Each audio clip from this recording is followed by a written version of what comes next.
Welcome back, everyone. Jerry Pitts, Lima attorney, is with us today. We're continuing our discussion on Ohio's changes in the gun laws.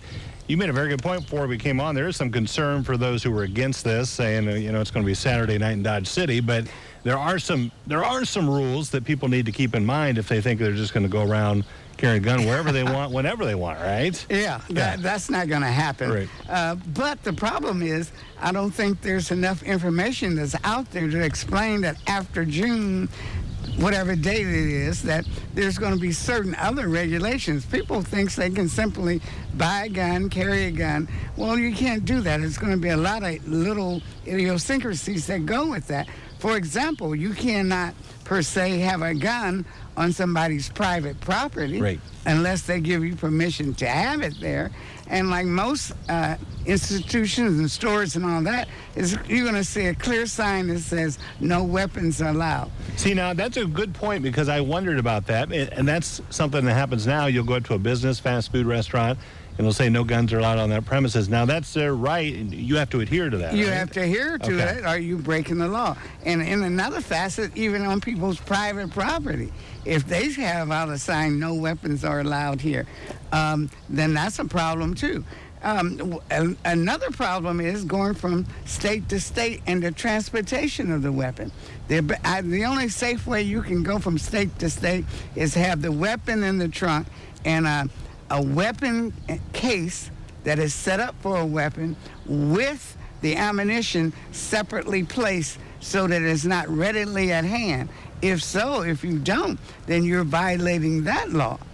Furthermore, what people don't understand is that if you are carrying, let's say in Ohio, Lima, or wherever, that you have to have that gun in a holster or some regulated type of holster. And if you are not per se, if you're getting there from one point to another, you might have to have it in a gun case with the ammunition separate. There's going to be all those little things that they're thinking they're going to work out later, and that's just going to be too late in certain instances. You brought up a good point, because I think of somebody that may be traveling by car.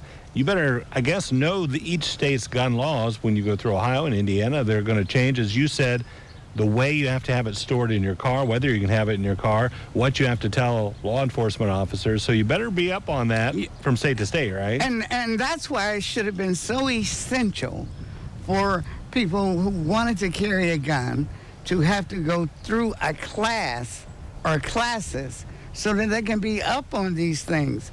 For example, we have so many seminars for people who simply want to be a guardian or something in that nature, which is not dangerous. But in this dangerous thing that is happening, especially with the stand your ground situation, and now that they're talking about hate crimes, and we're going to have to get those regulations so people can understand that there's times that they're violating even though they supposedly have a right to carry. Now, does that right to carry mean that you can be under the influence of alcohol? Absolutely not.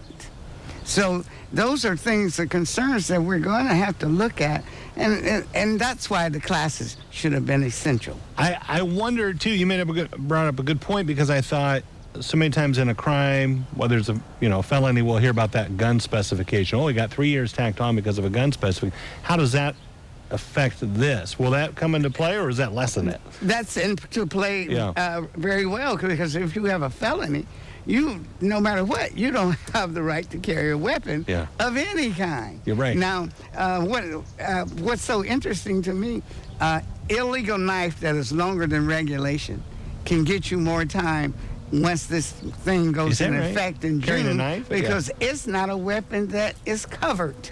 Okay. A knife is not covered, but the gun is. That's interesting, yeah. There'll be training for knives instead of guns. That's interesting. Yeah, I appreciate you telling us about it, Jerry. I thank you for being here. You bet. Don't go away. Medical news coming up next on Noon Edition.